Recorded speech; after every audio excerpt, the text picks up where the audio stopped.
नमस्कार, insider live देख रहे हैं आप। देखिए, प्रशांत किशोर अब बिहार की राजनीति में पूरी तरीके से एंट्री कर चुके हैं।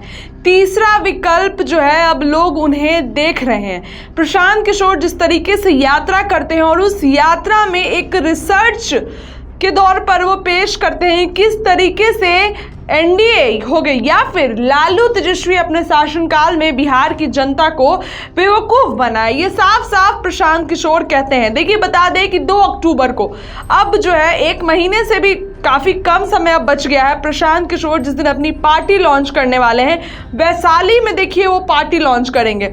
चंपारण से उन्होंने 2022 में अपनी यात्रा शुरू की थी और अब इस यात्रा को वो ख़त्म कर रहे हैं वैशाली में। देखिए, आपको बता दें कि इस साल 2 अक्टूबर को वो लोकतंत्र की जननी वैशाली में जनसुराज को बतौर पार्टी घोषित कर इसे पूरा करने वाले हैं। अब यात्रा के आरंभ और अंत का जो जगह है, इसे भी चुनने में प्रशांत किशोर ने एक बहुत बड़ा दिमाग लगाया। एक सांकेतिक महत्व है इन जगहों का। देखिए, चंपारण से महात्मा गांधी ने अंग्रेजों के खिलाफ आंदोलन शुरू किया तो वैशाली गणराज्य दुनिया का पहला लोकतंत्र माना जाता है, लेकिन पीके के सामने लालू या नीतीश से ज्यादा जेके भारी पड़ रहा है। अब आप सोचेंगे कि ये जेके कौन है। देखिए, आपको बताते हैं, प्रशांत किशोर ने अब तक अपनी यात्रा में जो कुछ भी हासिल किया है वो उनके लिए उत्साहजनक है। जिस तरीके का वो कार्यक्रम करते हैं उसमें तमाम महिलाएं जो हैं वो आती हैं, जो काफ़ी ज़्यादा महिलाएं उनके भीड़ में इकट्ठा होती हैं और काफ़ी ज़्यादा जो है लोग आते भी हैं। लोग प्रशांत किशोर को अपना नेता मानने लगे हैं। जिस तरीके के दावे प्रशांत किशोर करते हैं कि 1 घंटे में शराबबंदी कर देंगे,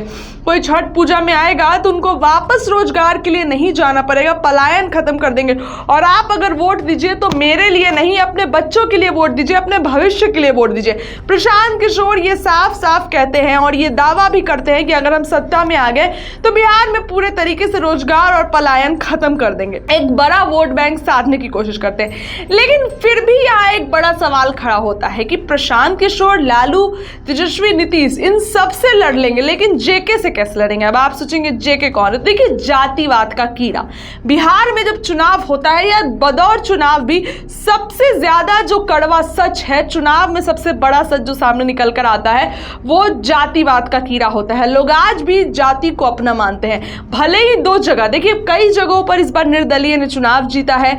लोग अब ये सोचते हैं, कई लोग सोचते हैं कि जाति और धर्म से उठ के लोग कुछ और सोच रहे हैं, लेकिन उसके बावजूद लोग जाति विशेष को जिस तरीके से, देखिए अशोक चौधरी की आपको बात याद है, भूमियारों पर बयान दिया और किस तरीके से जो है भूमियार जाति के लोग भड़क गए थे। तो कहीं ना कहीं चुनाव में भी प्रशांत किशोर के लिए ये चीज जो है मुश्किल हो सकती है।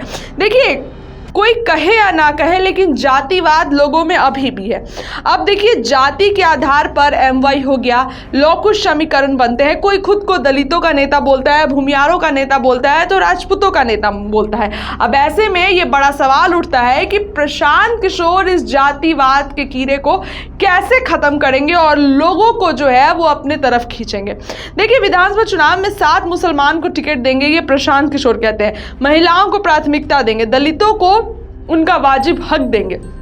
बिहार में उनकी पार्टी का कोई नेतृत्व दलित ही करेगा। यह प्रशांत किशोर की राजनीति के विरोधाभासी संकेत है, ऐसा प्रशांत किशोर कहते हैं। अब देखिए, तमाम चीजें प्रशांत किशोर के सामने निकल कर आती है कि प्रशांत किशोर जातिवाद को कैसे खत्म करेंगे। प्रशांत किशोर कहते हैं कि जनसुराज किसी के साथ गठबंधन नहीं करेगा। ये बात हजम नहीं होती। देश में 1987 से गठबंधन की मर्यादा चलती आ रही है। पहले कई दलों ने मिलकर जनता पार्टी बनाई, फिर 1977 में जनता पार्टी की सरकार भी बनी। तब से लेकर अब तक केंद्र में गठबंधन की ही राजनीति हो रही है। भाजपा ने 2014 और 2019 के लोकसभा चुनाव में तोड़ने की कोशिश की, लेकिन 2024 में उसे भी गठबंधन की सरकार पर ही आश्रित होना पड़ा। बिहार की बात करें तो 2005 से अब तक जो गठबंधन की ही सरकार बनती रही है। नीतीश कुमार ने भाजपा के साथ लंबे समय तक बिहार में गठबंधन की सरकार चलाई। कुछ समय 2 मौका पर उन्होंने महागठबंधन में शामिल दलों को लेकर सरकार बनाई। इसलिए प्रशांत किशोर की बात गले नहीं उतरती कि बिना किसी गठबंधन के वो अपनी सरकार बनाएंगे।